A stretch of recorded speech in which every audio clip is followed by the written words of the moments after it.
committee. I've already had the opportunity to testify at least 5 times on the subject of this session. So I'm going to just confine my comments to a few specific provisions in this particular bill, rather than the overall thought. Can't hear you. Thank you very much. I appreciate it. With regards to this particular bill, I'll address a couple of topics. I want to first address the issue that my colleague, Representative Eaton, just brought up about the one-year misdemeanor issue. That's why we have this public hearing, is to point out specific issues that may need to be corrected, we may need to change, we may need to amend. And I appreciate the comments from Representative Eaton about that change from the 2-year misdemeanor down to the 1-year misdemeanor.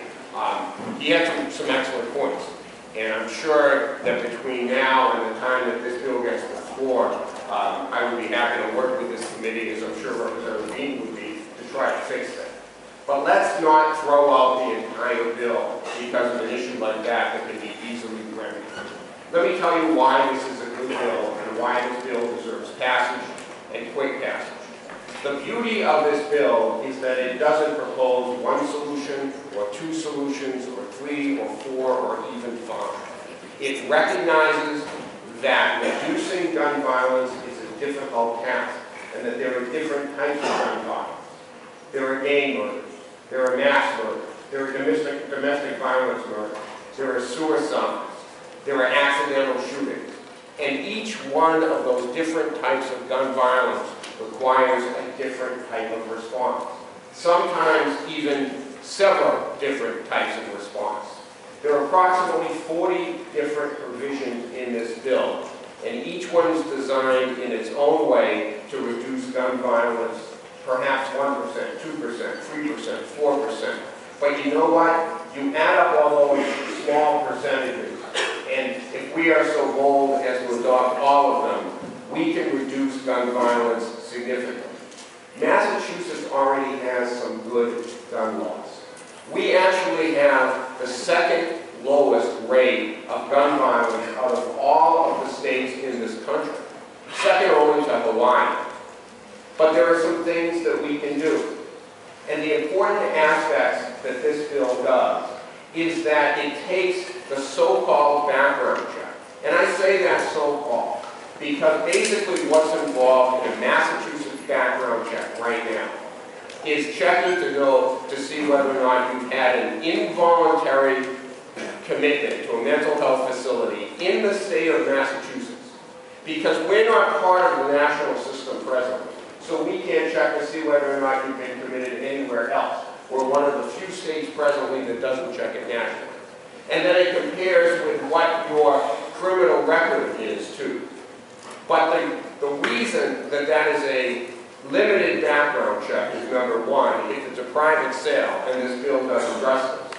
That background check isn't completed until after that FA-10 card is mailed in and the sale is already completed. That's a loophole that needs to be checked. Now I know then that someone may say, well, he already is a licensed gun owner.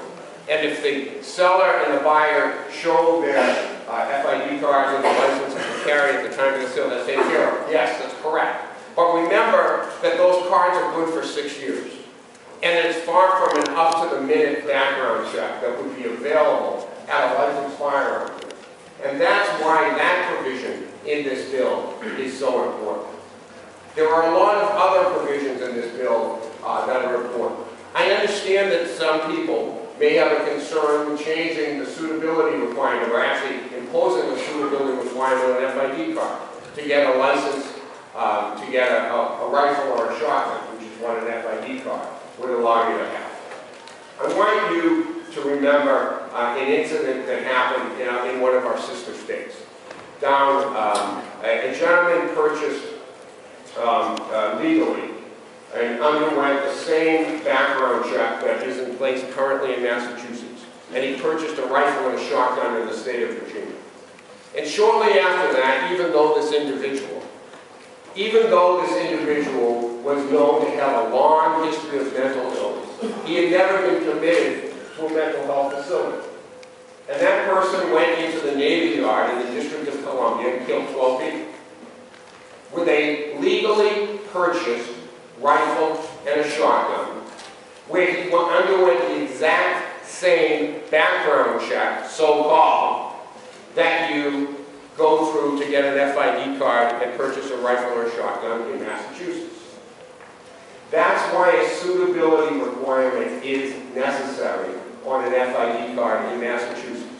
Because we all know that there are a lot of people who can pass a background check as it currently exists in Massachusetts because they've never been involuntarily committed to a mental health facility and haven't been convicted of any crimes. But we know because of their own history that they, quite frankly, should not be a legal gun owner. And quite frankly, it shouldn't matter if you shouldn't be a legal gun owner. It shouldn't matter if it's a handgun or a semi-automatic rifle or a rifle or a shotgun, because they can all inflict the same amount of damage. That's the reality, and that's why that suitability requirement is important here in Massachusetts, and it's an important part of the bill. This is a good bill. Is it a perfect bill? No.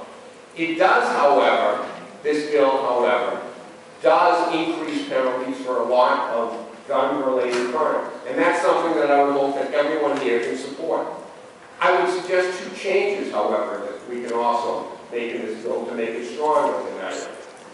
Presently, the penalties for illegal sale or illegal trafficking of firearms or rifles or shotguns in Massachusetts aren't terribly severe. We need to up those penalties. We need to enforce those crimes, those laws against illegal sale. And that we can do this by amending Chapter 269, Section 10E, and increasing the penalties for illegal sale. In addition to that, we should authorize and we should appropriate the funds for a specialized state police unit attached to the Attorney General's office or the District Attorney's office to prosecute, investigate, and combat illegal trafficking of firearms. We know that that is a significant problem in Massachusetts. We know that it costs lives, and we believe and we have an obligation to punish those people who do that. That is one area where this bill can be improved, and I'll be happy to support any amendments to do that. The beauty of this bill is that it takes a comprehensive approach to reducing gun violence. We've all seen too many tragedies, but the tragedies take many forms. They happen on the streets of Dorchester and Roxbury. They happen in people's homes in a domestic violence episode in the suburbs.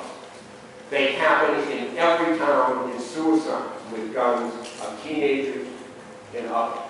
And they happen, unfortunately, in accidental shootings, sometimes in accidental shootings of children. We have an obligation to take a comprehensive approach. Dean McDevitt and the rest of his task force have done an excellent job. But we, as a legislature, can now take their report and their recommendations to the Speaker's bill and maybe just make it a little bit better. And maybe, just maybe, we can do our most important job as public officials to protect the public safety and make this Commonwealth of Massachusetts just a little bit safer. I thank you for the opportunity to testify today. I'm happy to answer any questions, and I look forward over the next few days to working with the committee and getting this bill ready to get to the floor of the House of Representatives. So thank you.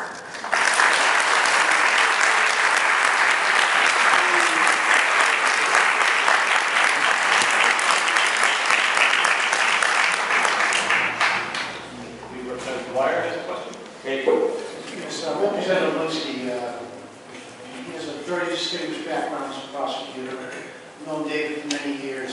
We talk about to impose the existing laws, which we have the toughest gun laws in the nation. Working in the courts as you did for many, many years.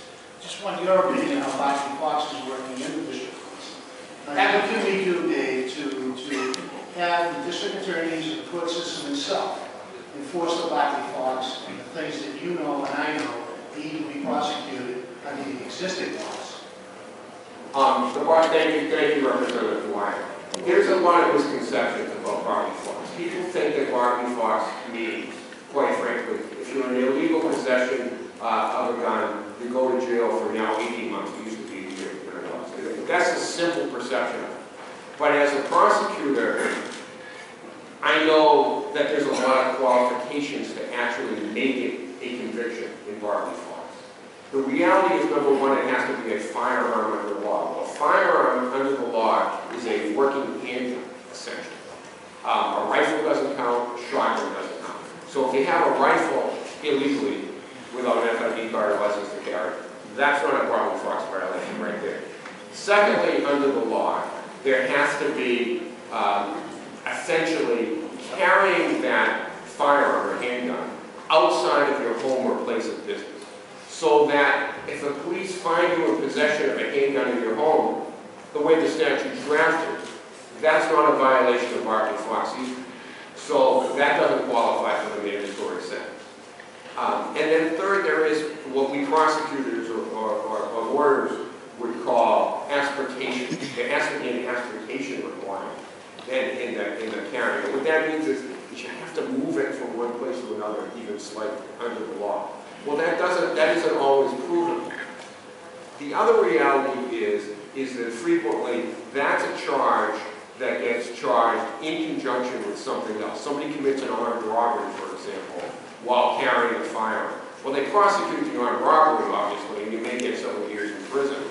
But the carrying a firearm sort of gets subsumed into that. That's my point. Yeah, it's a good law. It should be strictly enforced.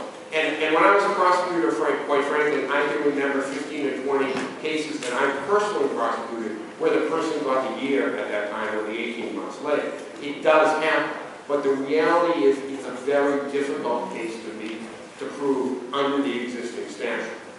We can probably improve that quite a bit. And we can do it by having the same penalties for what's known as a lesser included offense, 269 section 10H, this is section 10A, upping the penalties for that. Because as far as I'm concerned, the illegal possession of a firearm versus the illegal carrying of a firearm, which would be an easier crime to prove, deserves similar punishment, quite frankly. So I know that's a long-winded answer to your question, but that's The bottom line should be worked on a little bit. absolutely. And this is an opportunity. When this bill gets to the floor, we as a legislature should clearly look at beefing up the penalties for the possession of a firearm in addition to carrying. Because I worry, as you know, about plea deals and expedited cases with a very overburdened system, frankly.